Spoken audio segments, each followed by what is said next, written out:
청장년세 박범률 집사입니다. 오늘 제자 간증 길을 읽고 적용하고 보원 간증하는 부분 간략히 준비했는데 말씀하겠습니다. 준비해온 내용으로 읽도록 하겠습니다. 대사명, 교회란 무엇인가? 교회는 무엇을 해야 하는가? 적용입니다. 예수님께서 주시는 위로와 위안의 말씀을 통해 평안을 얻고 그에 대해 감사를 느끼며 이제는 성도가 되었다고 생각했다. 하지만 예수님은 부르심받은 특권과 동시에 분행받은 소명이 있음을 말씀하시고 소명을 이행할 것을 명령하신다. 받는 것은 익숙하고 편하지만 내가 무엇인가를 해내야 한다는 것은 적지 않은 부담으로 다가온다. 특히 내 믿음도 부족하면서 다른 성도를 양육한다거나 예수님을 알지 못하는 자에게 복음을 전해야 한다는 것은 더더욱 어려운 일이다.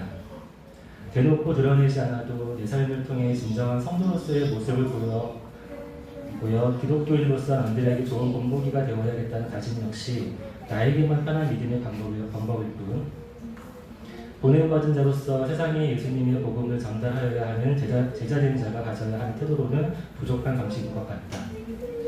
아직 복음을 잘 알지 못하니 남들에게 복음을 전하는 것은 무리라고 생각하면서도 나 스스로 복음을 먼저 읽고 듣고 묵상하며 그 진리를 알아야 한다고 다짐하지 못하는 것은 내 게으름 때문이고 내 게으름을 핑계로 제자로서의 삶을 포기하고 있다는 생각이 든다. 불러주신 은혜에 감사함은 물론 그 감사를 타인에게 전하여 예수님의 복음을 전하여야 한다는 소명을 이행하고 이를 위해 좀 더 부지런하게 생각하고 행동하고 싶은데 이 역시 내 능력만으로는 어려운 일이라 성령님이 함께 하시어 은행받은 소명을 이행하기에 충분한 의욕과 열심을 다할 수 있는 감동을 주시기를 기도한다. 네. 준비한 보원 간증입니다.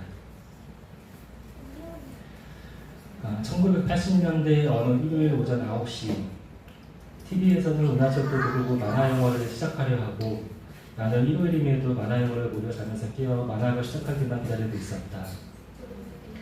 그런데 일요일 같은 시간마다 집 옆에 있던 이름도 기억나지 않는 교회의 젊은 여자 선생님이 우리 집 문 앞에 서서 나를 부르며 교회에 가자고 하신다. 은하철도 부부를 보아야 하니 몇 번 부르면서 대답하지 않고 있었음에도 그 선생님은 돌아가지 않으시고 문 앞에서 계속해서 나를 부르시며 기다리고 계신다. 결국 엄마가 일어나셔서 나에게 교회를 다녀온다고 하신다.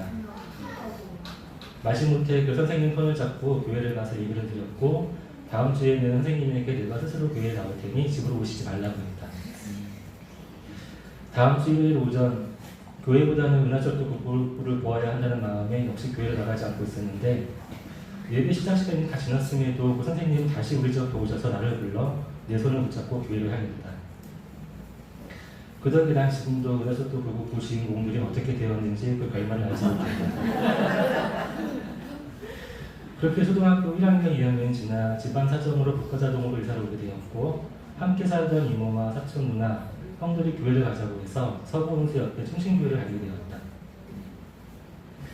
독실한 이모 때문에 처음에는 열심히 교회를 다녔던 것 같은데 예배 시간이 다가오도록 잠에서 일어나지 않는 나를 깨우는 것이 힘드셨는지 이모와 사촌 누나들이 먼저 교회로 출발을 하였고 나는 이모 누나들과의 약속을 지키기 위해 몇 번 혼자 교회를 가다가 그 이후로는 교회에 나가지 않는 날이 많아지게 되었고 이렇게 초등학교 4학년까지가 내 교회 경험의 마지막이었다. 그렇게 교회와 관계가 단절되었다가 나 스스로 교회를 다시 찾았던 날은 그로부터 10년 이상 지난 대학교 4학년 때 사법시험 1차 시험 당일이었다. 어려운 여건에서 준비한 시험이었는지라 반드시 합격을 하여야 하는 시기였고 나름 착실히 준비를 했지만 혹시라도 낙방하게 되면 군대 입대 문제, 홀로 계신 어머님 부양 문제 등 몰아치는 폭풍을 견디기 어려울 것이라는 불안과 걱정이 가득하였는데 그때 떠오른 것이 어렸을 때 다녔던 교회 하나님에게 기도를 드리는 것이었다. 시험 당일 새벽 이른 시간 홀로 충신교회 예배당에 앉아 어떻게 하는지도 몰라 무서워없는 기도를 드리면서 이번 시험에 반드시 합격할 수 있게 해달라고 합격하게 해주시면 저는 하나님 믿고 열심히 교회에 나오겠노라고 약속했고 만에 하나 이번 시험에 낙방한다면 이 길이 내 길이 아니라고 말씀하시는 것으로 알고 미련 없이 포기하겠노라 결연한 다짐의 기도를 하였다. 그리고 시험에 임하여 열심히 준비한 후 시험을 치루었고 그 결과는 낙방이었다. 이게 뭐지? 왜 이렇게 되는 거지? 너무나도 납득하고 받아들이기 어려운 결과였고 앞으로 내 인생은, 내 가족 인생은 어떻게 하지? 막막하고 답답한 현실만이 내 앞에 가로막고 있었다. 낙방을 하였으니 기도했던 대로 이 길이 내 길이 아니라고 말씀하시는 것으로 알고 이제라도 다른 길로 진로를 바꿔야 하는지 고민을 했지만 이제 와서 다른 길로 돌아갈 자신도, 지금까지 시험 준비에 투자했던 그동안의 시간과 노력을 포기할 자신도 없었다.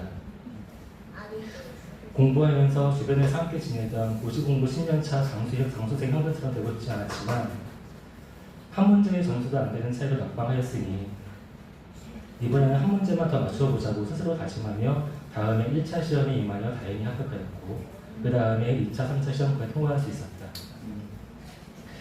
물론 이 과정에서 내 기도를 저버리신 하나님을 찾는 일은 없었다. 그리고 그 이후 나는 하나님의 도움이 아니어도 내 힘과 능력으로 내 삶을 개척해왔고 이제는 남들에게 인정받으며 그 누구보다 잘 살고 있다고 믿었다.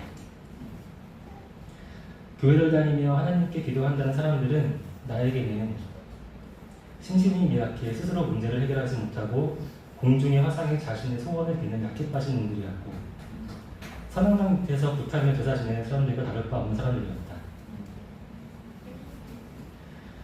그런데 가족들을 데리고 잠시 미국에서 생활을 하는 동안 그곳에서 나는 그저 이방인이자 외국인이었고 단순한 여행객이 아니었는지라 여느 미국인과 같이 학교 생활과 일상을 살아가야 하는 우리 가족에게 특별한 대우를 해줄 것이라 기대하기도 어려웠다. 작은 아이가 아파 늦은 밤 병원 응급실을 방문했지만 한참의 시간이 걸려서야 병원에서 연결된 통역을 통해 겨우 증상을 설명하고 처방을 받을 수 있었고 한국에서 어머님이 뇌 수술을 해야 한다고 하는데도 내가 어떻게 할 방도도 없었으며 아이들이 학교 생활에 적응하지 못하고 학교 운동장에 철봉이 혼자 매달려 유튜브처럼 지내는 힘든 시간도 그저 지켜볼 수밖에 없었다. 힘든 시간을 보내는 가족들을 제대로 도울 수 없었고 내 가족을 보호하지 못하고 있다는 자책과 그 자책에서 비롯된 부정적인 말들로 가족들을 더 힘들게 하였다. 나는 더 이상 내 인생을 스스로의 힘으로 개척해 나가는 능력 있는 사람이 아니었다. 그러던 중 한인교회의 커뮤니티가 잘 구성되어 있다는 이야기를 듣고 그곳에서 아이들 학교 정보, 생활 정보, 여행 정보라도 얻고자 한인교회를 방문하였다. 누가 초청해 주지도 않았지만 그래도 교인이 모르는 사람이라고 운전박대하진 않겠거니 하는 마음으로 뒤에 아이들을 태우고 생전 처음 보는 곳에 위치한 교회에 들어갔다. 그런데 주차를 하고 교회에 들어서니 예배당 입구에 써있는 수고하고 무거운 짐진자들아 다 내게로 오라. 내가 너희를 쉬게 하리라. 이런 말씀이 갑자기 내 불편했던 마음을 한없이 편하게 해주었다. 예배 시간 내내 마치 하나님께서는 내 궁핍한 마음을 알고 있으니 여기서 모든 것을 이뤄놓고 편히 쉬었다 가라고 말씀하시는 것 같았다. 지금은 예배 시간을 통해 들어 익숙해진 하나님이 주시는 위로와 위안, 평안이라는 말씀을 난 당시 처음 체험해보았다. 그때 하나님은 위대하시고 전능하신 덕계자라는 말씀이 내 마음에 와닿기 시작하였고 내가 온 마음을 다하여 의지하고 따라야 할 것은 나는 할 수 없는 일을 행하는 능력을 가지신 하나님이시라는 마음이 심어주었다. 이번 간증을 준비하며 돌아보니 어릴 적 이름도 얼굴도 기억나지 않는 교회 소정부 선생님을 통해서 잠시 함께 살았던 사촌 이모 가족을 통해서 미국 한인교회의 신실한 부부 집사님을 통해서 그리고 하나님을 원망하며 불안한 마음으로 자리에 앉아 공부하던 내 의자를 뒤에서 붙잡고 그래도 하나님은 너를 지켜주신다고 몰래 구해주었던 선배 누나를 통해서 나는 청지기에 불과하고 내 아이들은 하나님을 선한 계획으로 인도해 주신다고 가르쳐 주셨던 동서 형님을 통해서 삶을 통해 예수님의 제자로서의 소명을 증명하고 살아가고 있는 내 이웃 가족을 통해서 수년 동안 매주 주일마다 우리 집까지 오셔서 어머님을 예배로 안내해 주신 우리 목사님 그리고 어머님을 교회로 태워가던 우리 교회 승합차의 뒷모습을 통해서 하나님께서는 참으로 오랜 시간 참으시고 나를 부르시고 계셨음을 이제는 깨닫게 됩니다. 내가 하나님을 원망하던 그 시절에도 하나님께서는 나를 부르지 않으셨고 나와 함께 하시며 내 분에 넘치도록 나를 사랑하고 지켜주셨음을 지금은 고백할 수 있다.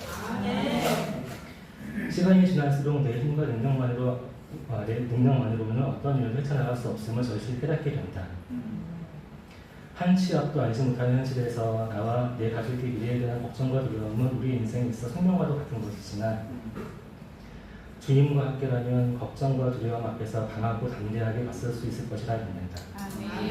기쁘고 좋은 일 앞에서 그 무엇보다 먼저 주님에게 감사를 드릴 수 있기를, 어렵고 힘든 시간 앞에서는 주님의 위로와 평화를 구하며 굳셀 수 있기를 기도하고, 평소의 일상에서 주님 말씀 실현하며 살아가는 주님의 제자가 되기를 기도한다. 아멘.